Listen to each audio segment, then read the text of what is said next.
Hey there, folks. Today we're going to talk about running it till it breaks. You guys know I like to do that, especially if it's a gun that's like a practice gun. I'm not using it for matches and I'm not using it for anything serious. In that case, I tend to not worry too much about what happens and just shoot the gun really hard and go ahead and figure out for myself what's going to go on. So we'll talk you through this gun, this Atlas Titan. Now, this is not my Titan, um, but it's a Titan I use a lot. This particular one is 5 years old, I think maybe six. It came here used, so I don't know what happened to it before it was here. I've shot, I don't know, 20,000 rounds through it at this point. As well, this gun's used as a loaner, so I think another 15 or 20,000 on top of that have been used. You might notice something is missing here. Yes, the back of the hammer has broken off. Sadly so. This Atlas has broken. Now, my understanding is this is like it's an old gun, and this batch of guns, that like some serial number range, had bad hammers in it. So, not shocked that it ended up breaking. Very, very sad that it did. The gun still functions, but it still functions perfectly. So the broken hammer doesn't really affect anything. It's just aesthetic at this point. But yes, finally this thing has broken. Now, I'm not really sad about that. Again, um, I'm not using it for anything serious. So I just like to see what happens. So known bad hammer that has broken.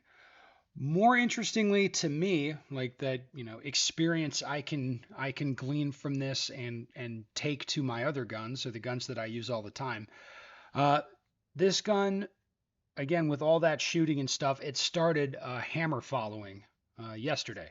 So it progressively got worse. I think it did it once, then a couple hundred rounds later, did it again, then again right away, then again, then again. And it's like, okay, something's up. It was interesting for me taking apart the grip and cleaning out all the components down there. We didn't take the trigger bar out, but just the sear, the not the hammer, but like all the stuff you need to get to the disconnector to clean out that. Um, it was interesting to me to look at it and see like it doesn't really look that dirty to me. I mean, I know it's been shot a lot. The ammo's a little bit dirty. Um, but it didn't look that dirty to me, not by my standards. But still, it was dirty enough that the I don't think the disconnector could travel freely, and the gun again started hammer following. That's where instead, like once you pull the trigger, the gun goes off, and then it'll be like hammer down or hammer at the half cock notch. I can't reproduce it now with the hammer being the way it is. Sad day. But anyway, the lesson that I took away from that was just like, okay, it doesn't need to look all that dirty in order for the disconnector channel to get fouled up enough that during fast shooting you get the hammer follow. Cleaning it solved the problem. The gun, I don't know, ran 500 rounds this morning perfectly. So, I mean, I suppose that's fixed. So anyway, what's the point of all this? Like, this is just one gun, a sample of one, and talking through the experiences. But this is why, I mean, a lot of you guys who follow the channel, I talk a lot about like reliability or longevity or like how things wear, how things break.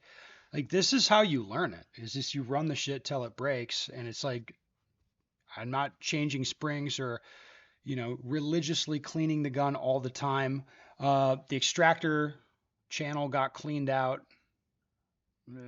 I don't know, a few thousand rounds ago. Let's say the gun runs a couple thousand rounds, it gets really dirty, fouled up.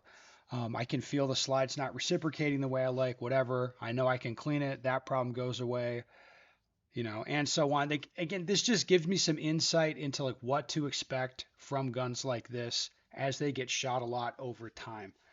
And then it helps me when I see a problem, whether it's my gun or someone else's, I can like understand more quickly how to fix the problem. So yeah, if you have a practice gun, like a gun that you don't really care about, I'm a big fan of just beating the brakes off of it and seeing what happens. As long as you're not like really attached to the gun, and you don't really care, like that's fine. I get kind of weird reactions sometimes. Like sometimes loan guns to people in classes if it feels appropriate to me, and they'll get like a little nervous. Like if I loan them a staccato or something, I'm like, look, I'm not gonna be mad if the gun breaks. Like I don't really care. Like I'll talk about it online or whatever, but I'm not gonna be upset if the optic breaks or whatever. Like something goes wrong with the gun. Like I'm not gonna be mad at you. So don't worry about it. Just shoot it. People think that's kind of a weird attitude, but again, this is why. Like this is how you learn how the stuff works, what connect cause with effect, all of that stuff.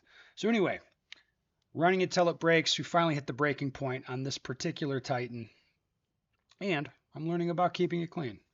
All the 2011 gun cleaning maintenance nerds should be so happy. Happy to know. But for me, I'm happy that these things, it appears to me this thing's going to go probably 20,000-ish rounds before the disconnector channel is going to get fouled up enough to cause a problem. That to me, that's good information to have. I like to know that.